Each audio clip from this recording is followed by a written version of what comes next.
יש משהו שיצרניות הרכב והצמיגים יודעות, והן לא רוצות שהציבור יבין. על כל הצמיגים בכל העולם, בכל המותגים, יש קוד בין 4 ספרות, הוא נראה כמו תאריך. איפה הוא? הנה, כמו כאן. 0922. חודש 9, שנה 2022. אבל אם נבדוק, נמצא גם מספרים גדולים מ-12. הנה, בואו נבדוק את הצמיג הזה. הנה. 41. ונוכל למצוא גם אפילו מעל 50. אז אם זה לא תאריך, מה המספרים האלה אומרים? ככה. הקוד השני הוא באמת תאריך. השנה שבה הצמיג יוצר, 2020 במקרה הזה.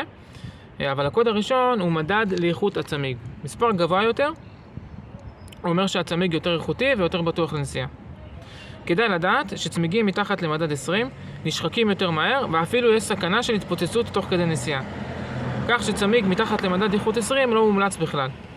אני באופן אישי לא נוסע עם צמיגים עם פחות ממדד 40, אז שימו לב טוב ושתפו את החברים.